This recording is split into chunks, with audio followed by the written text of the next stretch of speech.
more we agree on than what we disagree on.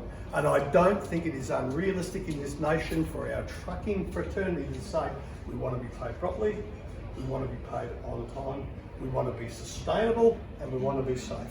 Okay, but for us to get that, right, we have to pull up. We have to stop.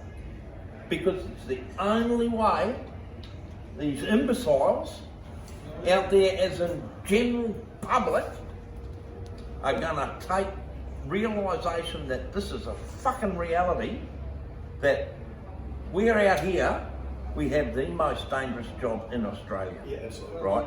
And we risk our lives at 10 to 20 times every friggin' minute. When a vehicle's going past us at 100 kilometres an hour, we're doing 100 that way. Righto? We blink. Huh? Carry on, driver. Next one, bang. We get carry on.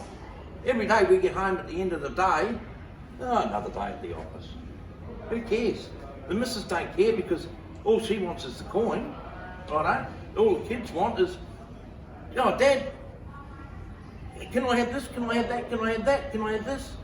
Sorry, I can't do it this week. Kids, maybe next week. Hey, mum, take a bit of a pay cut.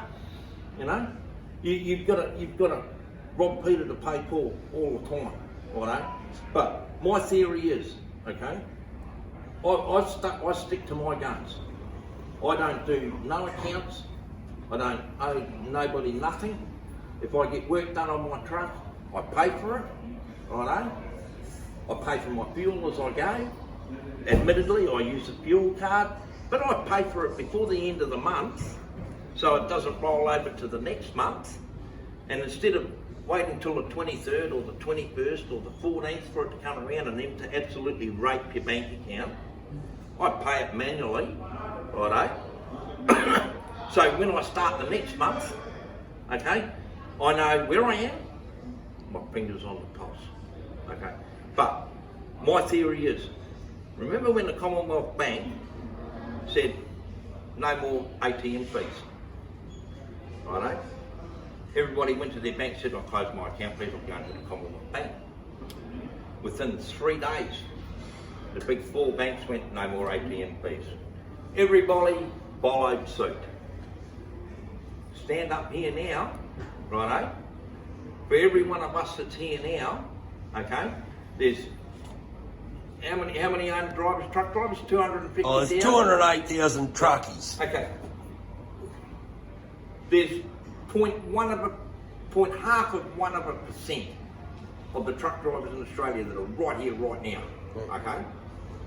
For every one of us, there's 20,000 others out there driving down the road and, excuse my expression, getting dry rooted. Yeah. Every day. And that evidence is already been put forward in the 22nd November hearing. Give a rat's ass. But here's the thing about spreading the word. Like, you know a ton of people, I know a ton, everyone here knows a ton. You get them all to send an email each. Glenn wants 1,000 emails. Yep. That's what, not even 1% of truck drivers. So we should be able to do it. Email, they just go, delete, delete, All right. delete, delete. They don't. They're published. So we're not heard as a group, as in the 208,000 truck drivers here in Australia. We are, the only way we're going to get heard is by going and doing what you're doing now. Okay, I agree with that. Okay, but what we really need is 208,000 truck drivers turning up at Parliament House and going, you want shit delivered? Go fucking do it yourself. Right, because I'm from the old school. Because I've said very clearly in this room, I'd love nothing better. Park up and fix in 3 days. Fucking let's go. But unfortunately for the laws I'll around go this fill my time- tanks up now. And they can... You can all sit on the back of the trailer. I don't give a flying fuck. So why don't we do this? Hey Hey guys, no. Why don't we do this? What do I think about this? I've got my Senate inquiry going around, which I'll write a report, which will have all the recommendations that you will develop with me and say this is what we want done. And then I'll say, well, if we're elected, this is what we're going to do. That's fine, okay. Why don't we also do this? Why don't we get to the wider? Do we have to do some public hearings? Why don't Queensland? You've got some wonderful. You've got industry leaders in this state that are well known around. With Frank, and you've got Steve. You've got people. Rob's been doing a bit of work, and there's others here. I know for a fact that couldn't be here today. Why don't we put out an open offer? Do we think we should call a Sunday morning, a Friday arbor? What's the best day? I don't know. I wouldn't have a clue. Now I'll tell you what's going to happen. Yeah, the only way you're going to get multiple truck drivers here on any given day is on their time. Sure. Because they're not allowed to do it on company time. Sure. Right? Sure. Yeah. And that is it's either a Friday, a Saturday, sure. Sunday lunchtime. So you're gone. Well, no, I know, because so what I'm saying, rather than me driving, why don't we do that? Why don't we pick a date? Say, I'll come. I want to hear. Because you can't all come to send the inquiries because you're out there doing what you're supposed to be doing, driving trucks and meeting your payments. Yeah, but they haven't got time, mate. But here's the thing about making time. Let's get back to this. You know, if you, as industry leaders, think that's a good idea, let's do it. Pick a date. Let's get back to this. you know, If you, as industry leaders, think that's a good idea, let's do it. Pick a date. Have a crack.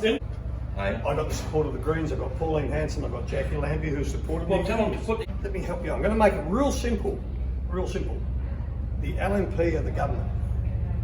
They're the government. They voted against the Senate inquiry. Everything's Mickey Mouse. Not only did they vote against it, they instructed their senators to cross the floor and vote against it, put their hand up. Yeah. So let's not worry about what I can't. But what are they going to do for us? They're going to do nothing, mate. That's what I'm hearing. Exactly. Well, you see, You just answered it right then. I am saying to you, let me put this to you ugly. You need to take this back and think about. Think about this while you're driving a truck tonight while you're heading off. There could be a lot of other places. I could be sitting in Cardinia, where I live in WA, on the piss right now, 2 hours behind, feet in the pool, playing with my grandkids. I could be doing that. Okay, I haven't been instructed to get out to Archerfield and go talk to truck drivers. I want to come out to the nation to get the truck drivers in this nation and say, come on, ladies and gents, it can't keep going this way. I've said very clearly, I want to develop transport policy, safe rates, whatever. I don't care what we call the bloody thing. Call it, put a finger in your ear legislation. I don't care. I want to be able to go. So I say to you at the next election, you know what? If I'm elected as I'm the Shadow Assistant Minister for Road Safety and the trucking stuff's in my remit, this is what we're going to do, because I can't. My kids still doing it. Okay, I'm not doing it anymore. I'll take a parliamentary pension and I'll off down the road. It's good. Let him go. Where's the fucking truck drivers? I'm waiting for me to pay Don't get me wrong, but politicians